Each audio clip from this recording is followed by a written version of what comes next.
Hi hello എല്ലാവർക്കും ചെമ്പനീർ പൂവ് എന്ന സീരിയലിൻ്റെ റിവ്യൂവിലേക്ക് സ്വാഗതം. അങ്ങനെ നമ്മുടെ ശ്രീ ഉണ്ടല്ലോ കണ്ണാടിയിൽ നോക്കിയിട്ട് ചിന്തിക്കുകയാണ്, ഇനിയിപ്പോൾ എന്താ ചെയ്യുന്നത്? വർഷയെ കാണിക്കാൻ വേണ്ടിയിട്ട് എന്തെങ്കിലും പ്രവർത്തിച്ചാലല്ലേ പറ്റുള്ളൂ, അല്ലെങ്കിൽ അവൾക്കിപ്പോൾ ഉള്ള ഫ്രണ്ട്ഷിപ്പൊക്കെ കൂടി പോവും. ആകെപ്പാടെ ആദ്യമായിട്ട് എന്നോട് ആരാധന തോന്നിയ ഒരു കസ്റ്റമറാണ്, അതുകൊണ്ട് അവരെ പിണക്കുന്നതും ശരിയല്ല എന്നിങ്ങനെ ചിന്തിക്കുകയാണ് നമ്മുടെ ശ്രീ. അതിനുശേഷം ശ്രീ കണ്ണാടിയിൽ നോക്കിയിട്ട് എന്ത് ചെയ്യുന്നെന്നോ, ഒരു കാര്യം ചെയ്യാം, ഞാൻ എന്നെ തന്നെ ഇടിച്ച് പരിക്ക് വരുത്താം, അതിനുശേഷം അതിൻ്റെ ഫോട്ടോ വർഷയ്ക്ക് അയച്ചു കൊടുക്കാം എന്ന ധാരണയോടുകൂടി ശ്രീ കണ്ണാടിയിൽ നോക്കിയിട്ട് മുഖത്ത് ഒറ്റൊരു ഇടി ഇടിക്കുകയാണ്. അതോടുകൂടി ശ്രീയുടെ കിളി പോവുകയാണ്. ശ്രീ അയ്യോ എന്നങ്ങ് വിളിച്ചു പോവുകയാണ്. അതിനുശേഷം ശ്രീ പറയുകയാണ്, എന്ത് തന്നെയാണെങ്കിലും ഞാൻ ഇനി എന്നെ അടിക്കുന്ന ഒരു പ്രശ്നമേ ഇല്ല, എന്നാൽ ഇനി അതിന് മറ്റൊരു വഴി പ്രയോഗിച്ചേ മതിയാവൂ എന്നിങ്ങനെ ആലോചിക്കുകയാണ് നമ്മുടെ ശ്രീ. അതേസമയത്ത് നമ്മുടെ അച്ചമ്മയും പാറുക്കുട്ടിയമ്മയും കൂടി ചേർന്ന് മുരിങ്ങയില തീർക്കുകയാണ്. മുരിങ്ങയില തീർത്തുകൊണ്ടിരിക്കുമ്പോഴത്തേക്കിനും നമ്മുടെ പാറൂട്ടിയമ്മ അച്ചമ്മയോട് പറയുകയാണ്, ഇന്നെങ്കിലും അത് നടക്കോ? രണ്ടു പേർക്കും പരസ്പര ഇഷ്ടത്തോടു കൂടി വേണം അത് നടത്താനായിട്ട്.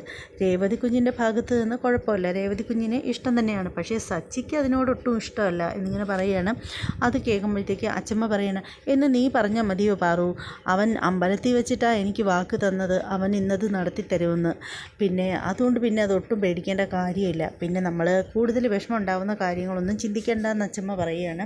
അപ്പോഴേക്കും രേവതി വരികയാണ്. രേവതി വന്നിട്ട് പറയണം, അച്ചമ്മേ ചോറ് ഞാൻ വാർത്തിട്ട് കേട്ടോ എന്നിങ്ങനെ പറയുകയാണ്. അപ്പോഴേക്കും സച്ചി അങ്ങോട്ടേക്ക് വരികയാണ്.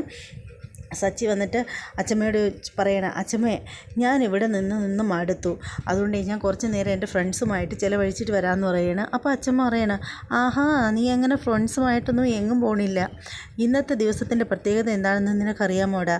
ഇത്രയും നല്ലൊരു ദിവസമായിട്ടാണോ നീ കൂട്ടുകാരെ കൂടെ പോകുന്നത് എന്നിങ്ങനെ പറയുകയാണ്.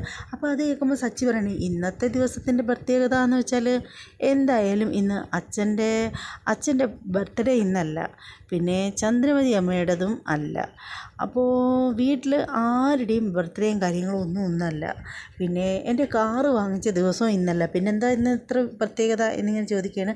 അപ്പോൾ അച്ഛമ്മ പറയണേ, എടാ മണ്ട, ഇതൊക്കെ മാത്രമാണോ പ്രത്യേകതയായിട്ടുള്ളത്? എടാ അമ്പലത്തിൽ വെച്ച് ഞാൻ എല്ലാ കാര്യവും നിൻ്റെ അടുത്ത് പറഞ്ഞതല്ലേ, നീ എനിക്കത് ചെയ്യാമെന്ന് വാക്ക് തന്നതല്ലേ, എന്നിട്ട് എന്താ ഇപ്പം ഒന്നും അറിയാത്തതുപോലെ? ഓ അതൊക്കെ ഇപ്പം എന്തിനാണ് ഓർത്തുകൊണ്ടിരിക്കുന്നത്? അത് പിന്നീടുള്ള കാര്യമല്ലേ. എടാ പിന്നീടുള്ള കാര്യം തന്നെയാണ് പറയുന്നത്, നീ മര്യാദയ്ക്ക് ഇവിടെ വീട്ടിലിരി. അച്ഛമ്മേ അതല്ല അച്ഛമ്മേ, ഇരുന്നിരുന്ന് ബോറടിച്ച് അച്ഛമ്മേ, ബോറടിച്ച് മരിക്കുന്ന അച്ഛമ്മേ.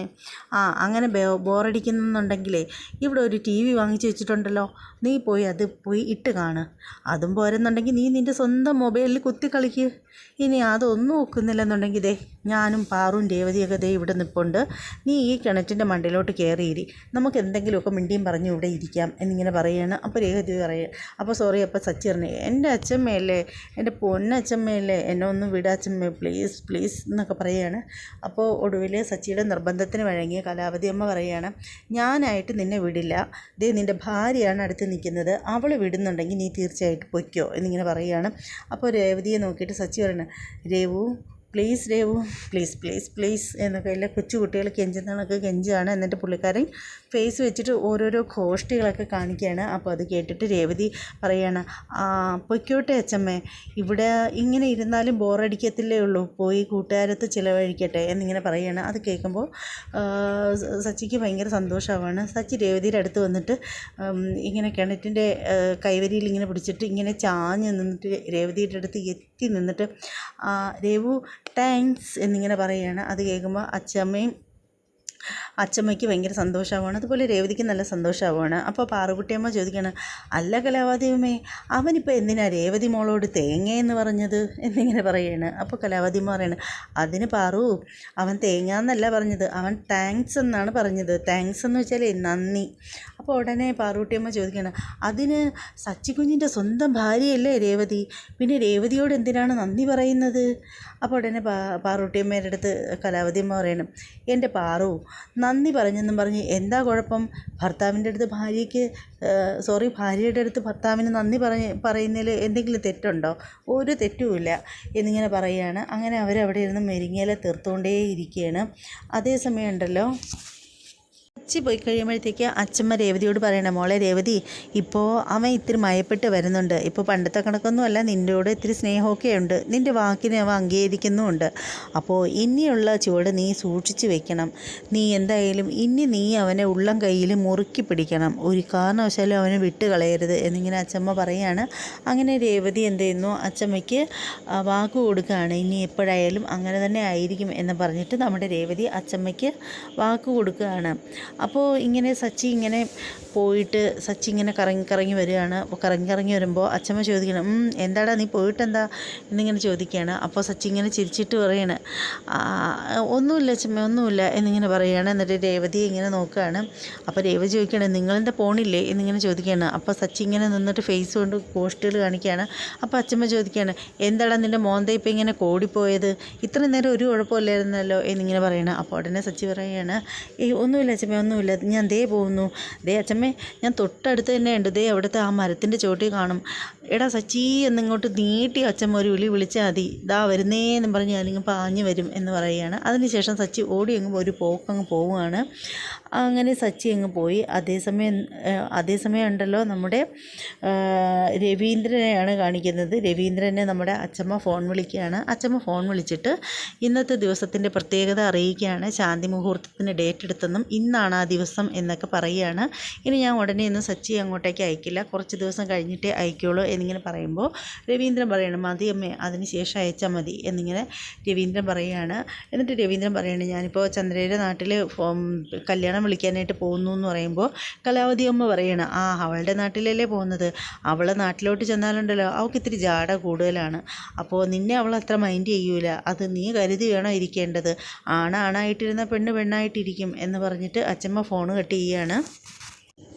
അതേസമയം പിന്നീട് കാണിക്കുന്നതെന്ന് വെച്ചാൽ രവീന്ദ്രൻ റെഡിയായി ബാഗൊക്കെ എടുത്ത് സെറ്റാക്കി ഇറങ്ങാനായിട്ട് തുടങ്ങുകയാണ്. അപ്പോൾ നമ്മുടെ ചന്ദ്രമതി വന്നിട്ട് ചോദിക്കുകയാണ്, എല്ലാ സാധനങ്ങളും എടുത്തോ, ലെറ്ററൊക്കെ എടുത്തോ എന്നിങ്ങനെ ചോദിക്കുകയാണ്. അപ്പോൾ രവീന്ദ്രൻ പറയണം, ലെറ്ററൊക്കെ എടുത്തു, എല്ലാവരെയും പേരെഴുതി സെറ്റാക്കി പ്രത്യേകം പേരെഴുതി വെച്ചിട്ടുണ്ടോ ലെറ്ററിൽ എന്നിങ്ങനെ ചോദിക്കുമ്പോൾ രവീന്ദ്രൻ പറയണം, പേരും എഴുതി, ഇനിഷ്യൽ അറിയാവുന്നവരതൊക്കെ അതും എഴുതി, കഴിഞ്ഞ തവണ നിൻ്റെ വീട്ടിൽ സുധീരെ കല്യാണം പറയാനായിട്ട് വിളിച്ചപ്പോഴുണ്ടല്ലോ നിൻ്റെ ചിറ്റപ്പ അവിടെ കിടന്ന് കാണിച്ച പരാക്രമം, പേരെഴുതിയതിൽ ഇൻഷ്യൻ്റ് ഇല്ലെന്നും പറഞ്ഞ് കാണിച്ച പരാക്രമം ഉണ്ടല്ലോ, ഞാൻ മറന്നിട്ടില്ല. എന്നിട്ട് അങ്ങേര് ഇവിടെ വന്നപ്പോൾ എന്താ കാണിച്ചത്, സാമ്പാറിൽ മീൻ കഷ്ണം ഇല്ലെന്നും പറഞ്ഞ് എന്തൊക്കെ പ്രശ്നം ഉണ്ടാക്കിയത്. എൻ്റെ ചന്ദ്രേ, വിദ്യാഭ്യാസം ഉണ്ടായി എന്ന് പറഞ്ഞിട്ട് കാര്യമില്ല, വിവരം ഉണ്ടാവണം, വിവരം ഇല്ലാത്തതിൻ്റെതാണ് ഈ കാണിക്കുന്നതൊക്കെ എന്നിങ്ങനെ പറയുകയാണ്. അപ്പോൾ ചന്ദ്രമതി പറയാണ്, നിങ്ങൾ വെറുതെ എൻ്റെ ആളുകളെ ഒന്നും കുറ്റം പറയാൻ നിൽക്കേണ്ട എന്ന് പറയുകയാണ്. അപ്പോൾ രവീന്ദ്രൻ പറയുകയാണ്, എന്തുകൊണ്ട് കുറ്റം പറയാൻ പറ്റില്ല, കുറ്റം ഉള്ളത് കൊണ്ടല്ലേ പറയുന്നത് എന്നിങ്ങനെ സംസാരിച്ചുകൊണ്ടിരിക്കുമ്പോൾ സുധീന്ദ്രൻ അങ്ങോട്ടേക്ക് വരികയാണ്. സുധിയോട് ചോദിക്കുകയാണ്, രവി ചോദിക്കുകയാണ്, നീ ഇന്ന് ഓഫീസിൽ പോണില്ലേ എന്ന്. അപ്പോൾ നിന്ന് പരിങ്ങുകയാണ് നമ്മുടെ സുധി. പെട്ടെന്ന് തന്നെ അമ്മ അതിൽ ഇടപെടുകയാണ്. എന്നിട്ട് ചന്ദ്രമതി പറയുകയാണ്, അവനെ ഏറ്റെടുത്ത കുറച്ച് സമയമുണ്ട്, പക്ഷേ നമ്മുടെ രവീന്ദ്രൻ നമ്മുടെ ശ്രീയെ വിളിച്ചിട്ട് ശ്രീകാന്തിനെ വിളിച്ചിട്ടാണ് എന്ന് പറയുകയാണ്. ഓഡിറ്റോറിയവും ഫുഡും ഒക്കെ എല്ലാം സെറ്റാക്കി വെച്ചോണം, അത് നിന്നെയാണ് ഏൽപ്പിച്ചിരിക്കുന്നത്, അതുകൊണ്ട് ആ ഒരു കാര്യം മറ്റാരെ ഏൽപ്പിക്കില്ലെന്ന് പറയുകയാണ്. അപ്പോൾ നമ്മുടെ ശ്രീ പറയുകയാണ്, വേണ്ട ചാച്ചൻ അതിൻ്റെ കാര്യം ഓർത്തിട്ട് വിഷമിക്കേ വേണ്ട, അതൊക്കെ വേണമെന്ന വഴിക്ക് ഞാനെല്ലാം റെഡിയാക്കിക്കൊള്ളാം എന്നിങ്ങനെ പറയുകയാണ്. അതേ സമയത്ത് നമ്മുടെ സച്ചിയും ഫ്രണ്ട്സും പണ്ട് കൂടുന്ന അതേ സ്ഥലത്ത് എത്തിയിരിക്കുകയാണ്, മാവിൻ്റെ ചോട്ടിലെത്തിയിരിക്കുകയാണ്. ഫ്രണ്ട്സ് എല്ലാവരും കൂടി ചേർന്ന് ഈച്ചയും പൂച്ചയും എല്ലാവരും കൂടി ചേർന്ന് മാങ്ങയൊക്കെ കടിച്ച് പൊട്ടിച്ച് തിന്നുകയാണ്. സച്ചി മാത്രം മാങ്ങയൊന്നും തിന്നുന്നില്ല. അങ്ങനെ അവർ സന്തോഷിച്ചിരിക്കുകയാണ്. എല്ലാവർക്കും അറിയേണ്ടത് സച്ചിയുടെ ഫസ്റ്റ് നൈറ്റിനെ കുറിച്ച് തന്നെയാണ്, ശാന്തി മുഹൂർത്തത്തെക്കുറിച്ചാണ് എല്ലാവർക്കും അറിയേണ്ടത്. സച്ചിക്കാണെങ്കിൽ അതൊക്കെ കേൾക്കുമ്പോൾ ഭയങ്കരമായിട്ട് നാണക്കേടൊക്കെ തോന്നുകയാണ്. അങ്ങനെ സമയം പോകാനായിട്ട് ഓരോരോ ടിപ്പുകളൊക്കെ അവർ അങ്ങോട്ടും ഇങ്ങോട്ടും ഒക്കെ ടിപ്സുകൾ ഓരോന്നായിട്ട് പറയുന്നുണ്ട്. അത് ചെയ്യാം ഇത് ചെയ്യാം എന്നൊക്കെ പറഞ്ഞിട്ട് പറയുകയാണ്. അപ്പോൾ സച്ചി പറയണ, എടാ എങ്കിൽ ഒരു കാര്യം ചെയ്യാം, കുളത്തിലിപ്പോൾ മീൻ കാണും, നമുക്ക് പോയി മീൻ പിടിക്കാം എന്നിങ്ങനെ പറയുകയാണ്. അതിന് നല്ലൊരു ചൂണ്ട കൊണ്ടുവരാൻ പറയുകയാണ്. അപ്പോൾ അത് കേൾക്കുമ്പോഴത്തേക്ക് നമ്മുടെ സുധിയുടെ കൂട്ടുകാരൻ ഈച്ച പറയുകയാണ്, എൻ്റെ സുധി സുധീരല്ല സച്ചിയുടെ കാര്യമാണ്. അങ്ങനെ സച്ചിയുടെ കൂട്ടുകാരൻ പറയുകയാണ്, എൻ്റെ സച്ചി ഇവിടെ നിന്നിട്ടൊന്നും ഒരു കാര്യമില്ല, ഇവിടെ ചൂണ്ട കൊണ്ടുവന്നിട്ട് ഒരു കാര്യമില്ല. ഈ കുളത്തിലുണ്ടായിരുന്ന മീനുകളെല്ലാമേ നിൻ്റെ ഭാര്യ കുളത്തിൽ വീണതോടുകൂടിയേ അവൾ എല്ലാത്തിനെയും പിടിച്ച് തിന്നിട്ടുണ്ടാവും. അതുകൊണ്ട് ഇനി ചൂണ്ടയിട്ടാലൊന്നും മീനും ഒന്നും കിട്ടാൻ പോകുന്നില്ല. കുറേ വെള്ളം അവിടെ കിടന്ന് കുടിച്ചതല്ലേ, പിന്നെ അതുകൊണ്ടൊരു ഗുണമുണ്ടായി എന്ന് വെച്ചാലേ നിൻ്റെ ഭാര്യയെ നീ ആദ്യമായിട്ടൊന്ന് തൊട്ടു, അത്രയും ഒരു ആശ്വാസം എന്നിങ്ങനെ പറയുകയാണ്. അപ്പോൾ സച്ചി പറയുകയാണ്, നിങ്ങൾക്കിതൊന്നും അല്ലാതെ വേറെ ഒന്നും പറയാനില്ലേ, എപ്പോൾ നോക്കിയാലും ഇങ്ങനത്തെ വർത്താനമാണല്ലോ പറയുന്നത്. അങ്ങനെ നമ്മുടെ സച്ചി കൂട്ടുകാരെടുത്ത് കുറേ സമയം ചിലവിടുകയാണ്, തമാശകളും പൊട്ടിച്ചിരികളും ഒക്കെ ആയിട്ട് അങ്ങനെ ചിലവിടുകയാണ്. അതിനുശേഷം നമ്മുടെ കലാവതി അമ്മ മെത്ത എടുത്തുകൊണ്ട് വന്ന് വെളിയിലിട്ട് തട്ടിക്കുടഞ്ഞ് വൃത്തിയാക്കി എടുക്കുകയാണ്. കാരണം കുറച്ച് നാൾ ഉപയോഗിക്കാതെ വെച്ചിരുന്ന മെത്തയാണ്. അപ്പോഴത്തേക്കിനും സച്ചി വരികയാണ്. സച്ചിയുടെ ഫ്രണ്ട് വന്നിട്ട് സച്ചിയെ കൊണ്ടാക്കിയിട്ട് പുള്ളിക്കാരൻ പറയുകയാണ്, അതേണ്ടടാ നീ ആ കാഴ്ച കണ്ടില്ലേ എന്ന് പറയുമ്പോൾ നോക്കുമ്പോഴത്തേക്ക് അച്ചമ്മ ബെഡ് വൃത്തിയാക്കുകയാണ്. അപ്പോൾ സച്ചി ചോദിക്കുകയാണ്, ഈ അച്ചമ്മ ഇതെന്താ ചെയ്യുന്നത്, അച്ചമ്മയ്ക്ക് വേറെ പണിയൊന്നുമില്ലേ എന്നിങ്ങനെ പറയുകയാണ്. അപ്പോൾ കൂട്ടുകാരൻ പറയുകയാണ്, എടാ നിൻ്റെ ഇപ്പോഴത്തെ ഈ മൂടൊക്കെ കളഞ്ഞിട്ടേ രാത്രിയിൽ നന്നായിട്ട് എൻജോയ് ചെയ്യുക എന്നിങ്ങനെ പറയുകയാണ്. അതിന് വേണ്ടിയിട്ട് അച്ചമ്മ ബെഡ് തയ്യാറാക്കുന്നതാണ് എന്ന് പറയുമ്പോൾ സച്ചി പറയണം, അയ്യേ ഈ അച്ചമ്മയ്ക്ക് വേറെ പണിയൊന്നുമില്ലേ, നാട്ടുകാർ കണ്ട എന്ത് വിചാരിക്കാനാണ് എന്നിങ്ങനെ പറയുകയാണ്. അങ്ങനെ നമ്മുടെ സച്ചിയുടെ ഫ്രണ്ട് അങ്ങ് പോവുകയാണ്. അങ്ങനെ അച്ചമ്മയുടെ അടുത്തേക്ക് സച്ചി വരികയാണ്. അപ്പോൾ അച്ചമ്മ പറയുകയാണ്, സച്ചി നീ വന്നോ, ഞാൻ വിചാരിച്ചതുപോലെ നീ എന്തായാലും താമസിച്ചില്ല, നേരത്തെ തന്നെ എത്തി, എന്തായാലും നീ ഈ ബെഡ് എടുത്തുകൊണ്ട് അകത്തേക്ക് കൊണ്ടുപോവാ എന്ന് പറയുകയാണ്. അപ്പോൾ സച്ചി പറയണേ, എന്തിനാ അച്ചമ്മ ഇതൊക്കെ, ഇതിൻ്റെയൊക്കെ എന്ത് ആവശ്യമുണ്ട്, ഇതിൻ്റെയൊക്കെ ആവശ്യമുണ്ട്, ഞാൻ പറയുന്നത് പോലെ നീ അനുസരിച്ചാൽ മതി, വാടാ എന്ന് പറഞ്ഞിട്ട് അച്ചമ്മ അകത്തേക്ക് പോവുകയാണ്. അങ്ങനെ സച്ചി എടുത്താൽ പൊങ്ങാത്ത ആ ബെഡും താങ്ങി എടുത്തുകൊണ്ട് ഒറ്റയ്ക്ക് നടന്നു വരികയാണ് അകത്തേക്ക് പോവുകയാണ്. അതേസമയം എടുത്താൽ പൊങ്ങാത്ത ബെഡും താങ്ങി എടുത്തുകൊണ്ട് സച്ചി കയറി വരികയാണ്. അങ്ങനെ സച്ചി കയറി വരുമ്പോൾ വാതിലിൻ്റെ അവിടെ രേവതി നിൽക്കുകയാണ്. അപ്പോൾ രേവതിയെ നോക്കിയിട്ട് സച്ചി ചോദിക്കണം, എന്താ എന്നിങ്ങനെ ചോദിക്കുമ്പോൾ രേവതിക്ക് ഭയങ്കര നാണത്തോടു കൂടി സച്ചിയെ നോക്കി ചിരിക്കുകയാണ്. അപ്പോൾ രേവതിയോട് സച്ചി ചോദിക്കുകയാണ്, എന്താടി നിനക്ക്, എന്താ പറ്റിയ ഒരു ഇളക്കം, ഇതുവരെ ഇല്ലാത്തൊരു ഭാവമാറ്റങ്ങൾ എന്നിങ്ങനെ പറയുകയാണ്. അപ്പോൾ രേവതി പറഞ്ഞു, ഒന്നുമില്ല എന്നിങ്ങനെ രേവതി പറയുകയാണ്. അങ്ങനെ സച്ചി ബെഡും കൊണ്ട് അകത്തേക്ക് പോയിരിക്കുകയാണ്. അപ്പോൾ രേവതി ഇങ്ങനെ നിന്ന് സച്ചിയെ തന്നെ ഇങ്ങനെ നോക്കി ചിരിച്ച് രേവതി അവിടെ തന്നെ നിന്നൊരു പരുവത്തിലായിട്ട് ഇങ്ങനെ നിൽക്കുകയാണ്. അതേസമയം നമ്മുടെ വർഷ ശ്രീയെ വിളിക്കുകയാണ്. ശ്രീയെ വിളിച്ചിട്ട് കാര്യങ്ങളൊക്കെ തിരക്കുകയാണ്.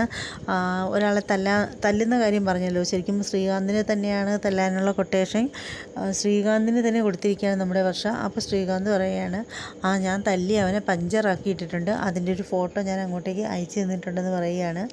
അങ്ങനെ നമ്മുടെ വർഷം നോക്കുമ്പോഴത്തേക്കിന് നമ്മുടെ ശ്രീകാന്തിൻ്റെ തന്നെ ഫോട്ടോ നെറ്റിയൊക്കെ അടിച്ച് പൊട്ടിച്ചിങ്ങനെ കെട്ടി വെച്ചിരിക്കുന്നതായിട്ടുള്ളൊരു ഫോട്ടോ കിട്ടുകയാണ്. അപ്പോൾ വർഷ പറയാണ്, അയ്യോ നീ നല്ല രീതിയിൽ തല്ലിയല്ലോ, ഇപ്പം എനിക്ക് മനസ്സിലായി, നീ നല്ലൊരു ഷെഫ് മാത്രമല്ല നല്ലൊരു ഫൈറ്റർ കൂടിയാണെന്ന് മനസ്സിലായി എന്നിങ്ങനെ പറയുകയാണ്. അപ്പോൾ ശ്രീകാന്ത് പറയുകയാണ്, പിന്നല്ലാതെ അവർ കുറച്ച് പേരുണ്ടായിരുന്നു, ഞാൻ എല്ലാവരെയും അടിച്ചൊതുക്കിയിട്ടു, പിന്നെ അന്നേരം എനിക്ക് ഫോട്ടോ എടുക്കാൻ പറ്റിയില്ല, അതുകൊണ്ട് പിന്നീട് ഞാൻ ഹോസ്പിറ്റലിൽ പോയാണ് ഫോട്ടോ എടുത്തത് എന്നിങ്ങനെ പറയുകയാണ്. അങ്ങനെ നമ്മുടെ വർഷയ്ക്ക് ഭയങ്കര സന്തോഷമാവുകയാണ്. അങ്ങനെ വർഷയും ശ്രീകാന്തും കൂടെ ഓരോരോ കാര്യങ്ങൾ ഇങ്ങനെ പരസ്പരം തള്ളി മറിച്ചിടുകയാണ്. അപ്പോൾ ഇനി എന്തായാലും ഇത്രയൊക്കെ ഉള്ളൂ. അപ്പോൾ ഇന്നത്തെ ഈ എപ്പിസോഡിൻ്റെ റിവ്യൂ എല്ലാവർക്കും ഇഷ്ടമായി എന്ന് വിശ്വസിക്കുന്നു. തീർച്ചയായും ഇഷ്ടമായവർ നമ്മുടെ ചാനലൊന്ന് സബ്സ്ക്രൈബ് ചെയ്ത് ബെല്ലൈക്കൺ കൂടി ക്ലിക്ക് ചെയ്തേക്കണം. അപ്പോഴായിരിക്കും ഞാനിടുന്ന വീഡിയോകളുടെ നോട്ടിഫിക്കേഷൻ അപ്പായിട്ട് നിങ്ങൾക്ക് ലഭിക്കുക. അപ്പോൾ ഇന്നത്തെ വീഡിയോ എല്ലാവർക്കും ഇഷ്ടമായി എന്ന് വിശ്വസിക്കുന്നു. ഇനി മറ്റൊരു എപ്പിസോഡിൻ്റെ ഒരു അടിപൊളി റിവ്യൂവുമായിട്ട് ഉടനെ വരുന്നതായിരിക്കും. അതുവരെ എല്ലാവർക്കും ബൈ.